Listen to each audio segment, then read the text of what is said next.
Assalamualaikum warahmatullahi wabarakatuh. Ini adalah tanah HGU yang ada di Pangalengan, di mana perhutani itu kali ini bukan mencari keuntungan dari kebun kopi atau hanya dari pohon pinus, tetapi alur sungai ini menjadi tambang emas. Kemarin yang saya kunjungi ini namanya ini Pinus 3. Pinus 3 itu hanya memiliki 2 komplek. Ternyata di belakangnya itu ada tempat yang lebih eksekutif daripada ini, bahkan ada masjid besarnya di antaranya. Dan setiap tempat memiliki tempat peribadatan sendiri-sendiri. Seperti pada podcast siaran langsung di antaranya bisa dibuka di podcast Kubu Kapung ini yang siaran langsung wawancara dengan seorang tukang bersih-bersih di sana yang gajinya lumayan besar, hampir 3 juta lebih gitu kan. Ada juga yang mengaku hanya 2 juta sekian. Tapi karena kehidupannya berada di sekitar daerah itu, ya lumayan karena tidak mencari tidak mengeluarkan ongkos, kemudian mereka makan juga nanam tanaman sendiri, jadi gaji kecil juga bisa hidup sejahtera. Jadi berbahagialah bagi warga sekitar yang bisa bekerja di tempat seperti ini.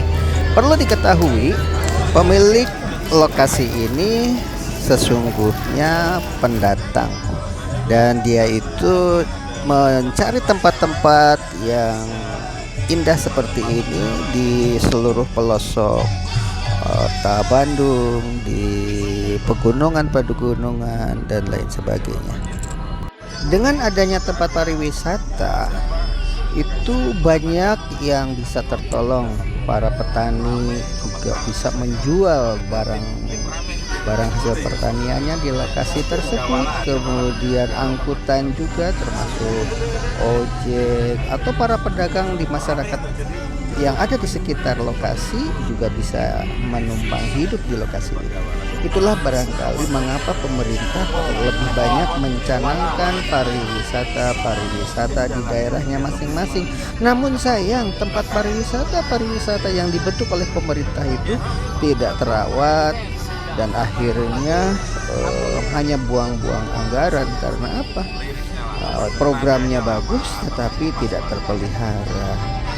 Yang bagus itu justru dibuat oleh para swasta, dan dia merasa tanggung jawab karena modal pribadi, sehingga apapun yang terjadi terus-terusan continuous improvement, ya, perbaikan secara terus menerus, tiada henti gitu. Sementara kalau dikelola sama pemerintah yang selalu berganti pengelolanya, pemerintah itu kan apalagi kelurahan atau camat kan selalu berganti-ganti begitu, sehingga programnya juga tidak kontinu.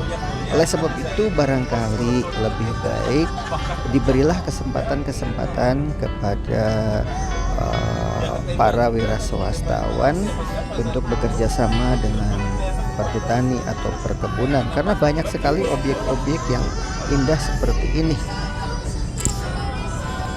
Indonesia itu dari mulai pegunungan, dataran rendah hingga daerah pantai itu cukup berkompetisi sebenarnya kalau dikelola dengan baik.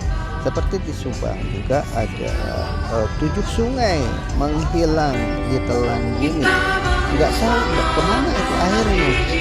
Tapi konon katanya di daerah perbatasan Cirebon dengan Kuningan, di daerah pantai itu ada air tawar keluar dari lautan tersebut. Ada kemungkinan mungkin air dari Subang itu,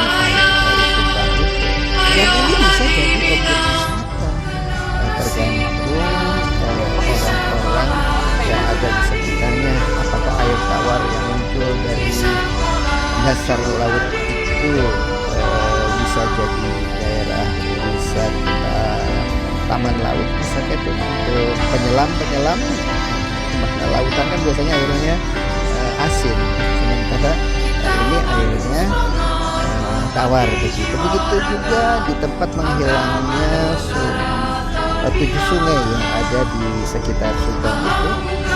Dikenal sebenarnya itu yang paling populer daerah Cisempang gitu.